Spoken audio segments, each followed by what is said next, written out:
जम्मू कश्मीर आपको लाते हैं और बताते हैं मुलाजमीन को कि वो आने वाले दिनों में अगर उन्होंने इकदामात नहीं किए, फौरी तौर पर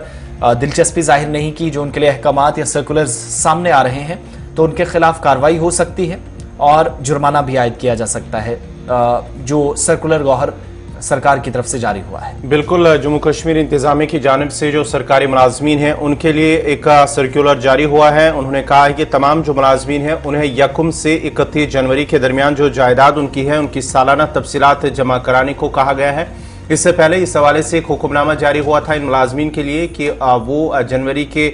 माह के दौरान ही अपनी जो जायदाद सालाना तफसीलात वो जमा कराए, और साथ ही साथ ये भी कहा इस सर्कुलर में जो नया जारी हुआ है कल कि अगर कोई नाकामी की सूरत में बदनवानी रोकथाम एक्ट के तहत उन्हें कार्रवाई की जाएगी। ये इंतजामिया की जानिब से इस सर्कुलर में कहा गया है। Jammu Kashmir public man and public servant declaration of assets act 1983 के तहत सेक्शन 9 की सेक्शन 2 में ये कहा गया है कि हर सरकारी मुलाजिम को अपने पास मौजूद असासों की सालाना गोशवारी जमा करने का पाबंद होगा। ये सर्कुलर में जिक्र किया गया है, और साथ ही साथ मुलाजिम के खानदान के अफराद हर साल जनवरी के महीने में और इसके असासे और ज़राए में इजाफे की वजूहात अगर कोई है उसकी निशानदेही करे। ये सर्कुलर में कहा गया है, और साथ ही साथ सर्कुलर में ये भी कहा गया कि Jammu Kashmir public servant declaration of asset act और इसके तहत जो बनाए गए कवायद हैं, सरकारी मुलाजमीन की तरफ से जायदाद के गोशवारे जमा न कराने पर जुर्माना आयद करने का बंदोबस्त किया गया है। ये इंतजामिया की जानिब से सर्कुलर में कहा गया। और अगर कोई सरकारी मुलाजिम बगैर किसी माकूल वजह के जो इसे जाहिर करना होगा सालाना रिटर्न जमा कराने में नाकाम रहता है, तो बदनवानी रोकथाम एक्ट के तहत मुजरिमाना कार्रवाई का मुर्तकब होगा और उसके खिलाफ कानून के वो मुस्तहिक होगा और उसके खिलाफ कार्रवाई होगी। ये इस सर्कुलर में जाहिर किया गया है। सरकारी ऑर्डर के मुताबिक सीधी सी बात है कि अगर आप जो माजी करीब में या 1 साल तक आपके जो प्रॉपर्टी रिटर्न्स हैं, मुलाजमीन जानते हैं उनको एक कैसे काम अंजाम देना है, और बाकायदा जो है वो डिटेल्स भी डाल दी गई हैं कि जो आपका